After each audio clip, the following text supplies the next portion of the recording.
This morning, like every morning, I knelt in the soft dirt of my garden before the sun was fully up. The air in Ogimi smells of salt from the sea and sweet from the soil. My knees are old, but they still bend. My hands shook a little, as they always do now, but they still pulled the weeds and pressed the earth around my sweet potato vines. 94 years these hands have worked, and in all those years they have never once opened a bottle of pills. Not one. No medicine for blood pressure. No little white tablets for sleep. No row of orange bottles on the counter. The kind I see when visitors show me pictures of their parents' kitchens. 12, 15 bottles, standing like soldiers. I have none of them. I never have. And I want you to understand something before we go any further. I am not special. I am not gifted. In my village, here in the north of Okinawa, I am ordinary. We have more people over the age of 100 than almost anywhere on this earth, and most of them, like me, have never known the inside of a hospital except on the day they were born. Today I am going to tell you why. Not a trick. Not a miracle cure. 7 simple things. The way we eat, the things we drink, the way we move, the way we live with one another. None of them cost much. Most of them cost nothing at all.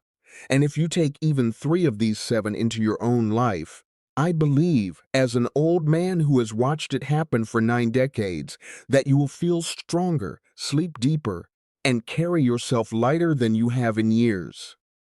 But I will tell you now, the 7th thing, the last one, is the most important of them all. It is the one the modern world has forgotten most completely. It is the one no company can sell you, the one your doctor was never taught, and the one that, once you understand it, makes all the other 6 finally make sense. So stay with me to the end. I promise you it is worth the wait. I did not learn these things from a book. No one in my village did. I learned them the way we all learn them, at a low wooden table, from people far older than me who learned them from people older still. My grandmother lived to 102 years old. I remember her hands, like mine now, spotted and thin, still pulling vegetables from her garden the very week she died. She was not sick at the end. She did not suffer in a white room with tubes. She simply grew tired, the way a candle grows tired near the end of the night, and one evening the small flame went quiet. That is how most of us go here. Not from disease, from time and from time alone. So let me give you the first of the 7. And it is something you already do 3 times a day, but I will wager you do it wrong.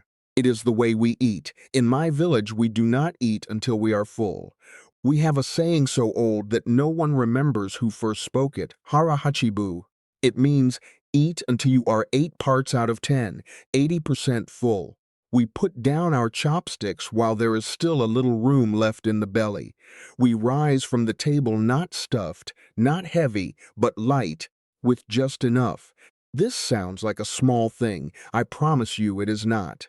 When the researchers came to study us, and they did come, scientists from America and Europe with their notebooks and their questions, this was one of the first things they wrote down.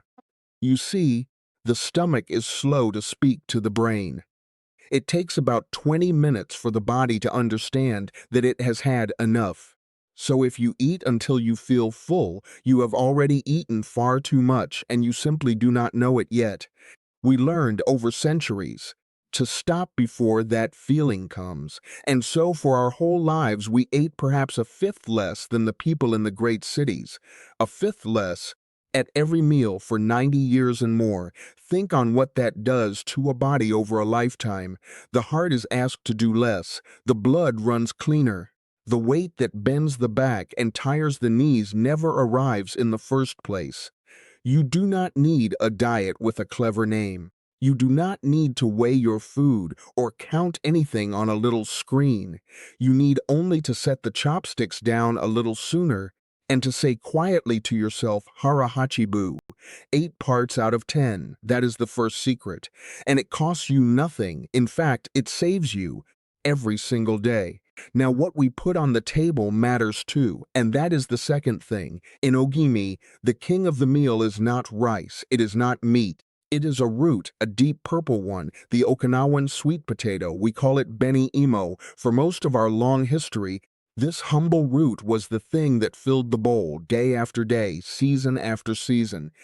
And that purple color, it is not for decoration.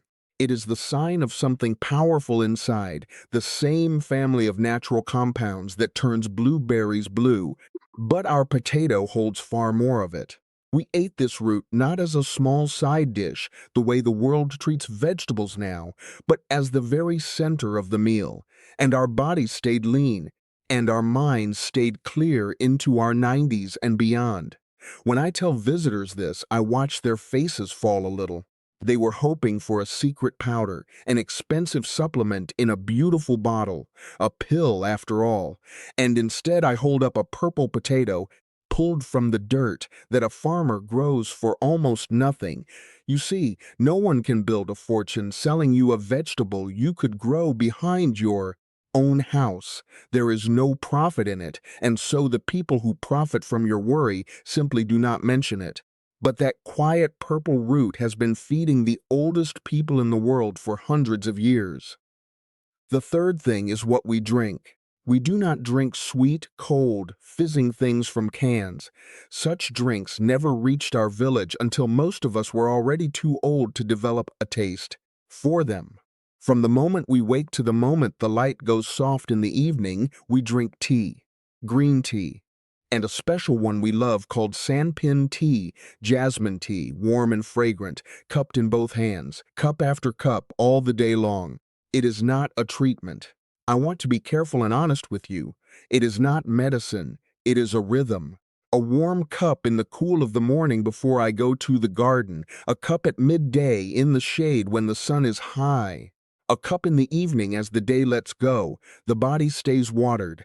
The mind stays calm and unhurried.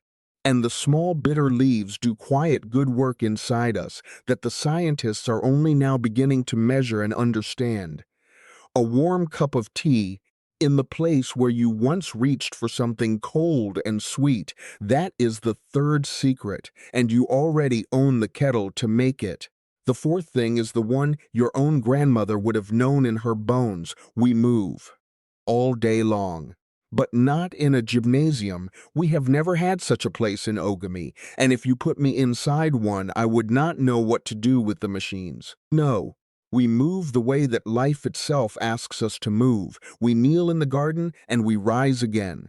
We walk to a neighbor's house along the lane. We carry, we bend, we reach, we lower ourselves down close to the soil to tend the young plants, and then we push ourselves back up 100 times in a day. And not once do we call it exercise. This, I believe, is the thing the modern world has lost most carelessly. People in the cities sit. They sit in the car. They sit at the desk for 8 hours. They sit before the glowing screen in the evening, and then, once or twice in a week, they drive to a special building and exercise hard for 1 hour, hoping to undo all that sitting. But in my village there was never any sitting to undo in the first place. The movement was woven through the whole day, gentle and constant and small, from the first light until the evening meal. A body that moves a little in this easy way every day for 90 years, it does not seize up. It does not forget how to stand from the floor. I still kneel in my garden every morning. I am 94 years old. You do not need to join anything or buy any equipment. You need only to arrange your day so that you stand up more often than you sit down. That is the fourth secret. Now, before I go on to the fifth and then to the two that matter most of all, let me pause and say one thing simply. Everything I am sharing with you today, the way we eat these foods, the rhythm of the hours, and the deeper things still to come, I have gathered together into one simple written guide. I call it the Okinawa Longevity Method, and you will find the link to it in the description just below this video. It costs you nothing at all. I only ask one thing in return. that you stay with me all the way to the end, because the most important part of everything I know is still ahead of us. The fifth thing is the sun and the soil. In Ogimi, very nearly everyone keeps a garden. Old men and old women who can scarcely walk as far as the road can still settle themselves on a low wooden stool and tend their vegetables with patient hands. And this is about far more than the food the garden gives. It is about having a reason to step outside into the morning every single day. The garden does not permit you to stay in your bed. It needs you. There is always something ready to be picked or watered or pulled from the earth. And so even at 90, even at 100 years old, my neighbors rise with the first light because the garden is waiting for them. The sun touches their skin. Their hands return to the warm, living earth, and their bodies are reminded every morning that they are still needed in this world. A person who is needed does not fade away. That is the fifth secret, and it leads us hand in hand to the sixth, which is not a food and not a movement at all. It is the people. In my village, we have something we call moai. A moai is a small circle of friends, sometimes formed when we are only children, who stay bound together for the whole of our lives. We meet, we share what little money we have when one among us falls short. We sit together, we talk, we laugh, we carry one another's troubles as if they were our own. My own moai I have belonged to for more than 80 years. The friends I ran with as a barefoot boy, the ones still living, I see them still. We are never truly alone here, not in hardship, not in old age, not even at the very end. The researchers who came to study us were astonished by this, more than by any food or any habit. They found that to be held your whole life long, inside a circle of people who love you, does as much good for the body as any medicine they could name. Loneliness, they came to understand, wounds the old as deeply as any illness. But in Ogimi, no one is set aside to grow old alone in a quiet, shrinking room. We grow old together, out in the open, in one another's company, laughing. That is the sixth secret, and it cannot be purchased at any price in any store anywhere on this earth. And now, the seventh. I told you at the very beginning that I would keep the most important for the last, the one the world has forgotten most completely of all. Here it is. We have a word in Okinawa, ikigai. There is no perfect way to carry it across into your language. The nearest I can come is this: the reason you open your eyes in the morning. Not your work, not your money. The thing that makes the rising worth the effort. For one old woman in my village, her ikigai is her great-grandchildren and the sound of them in the yard. For one old man I have known my whole life, it is the small fishing boat he still rows out at first light. For me, it is this garden of mine, and now in these last years it is this, speaking these things to you. In my whole long life, I have never once met a person in Ogimi who lived well past 100 and did not have an ikigai, not once. The ones who lost theirs, who set down their reason and never picked it up again, those are the ones who faded quickly, no matter how well they had eaten or how clean the air. And the ones who kept it, who woke each morning to something in this world that needed them, those are the ones still here, still laughing, still kneeling in the garden beside me. This is why I saved it for the very last, because the food, the tea, the movement, the friends, all of it only truly works if you still wish in your heart to be here. The body follows the spirit always. A person with a true reason to live will eat with care and move through the day and stay close to others, almost without trying, as naturally as breathing. And a person with no reason left, well, all the supplements and all the pills in all the world will not hold him here. Here is the truth the rest of the world has forgotten, and it is a hard one. People search for the secret to a long life in a bottle, in a pill, in a powder that costs a small fortune and promises the moon, and the real secret is the one thing no company on earth can ever sell you, because it cannot be poured into a jar. It is a reason to wake. It is a purple root in the soil. It is a warm cup of tea and a friend across the table to drink it with. It is a body that simply never stopped moving, and a belly that learned long ago to stop at 8 parts out of 10. None of it can be patented. None of it makes anyone rich. And so no one stands up in front of the world to tell you about it. That, and only that, is the reason you have not heard it before. Not because it was stolen from you and hidden away, but because there is no money in the truth and a great deal of money in your worry. But now you have heard it from an old man with dirt still under his fingernails, and now it belongs to you. So let me ask you something, and I would dearly like you to answer me below in the comments. Of the 7 things I have shared with you today, the way we eat, the purple root, the warm tea, the moving all day long, the garden, the circle of friends, or the ikigai, the reason to wake, which one is missing most from your own life right now, today? Tell me honestly. I read what you write, and so do the others who are quietly gathering in this place. There is no shame in it. To name the thing that is missing is the very first step toward bringing it home again.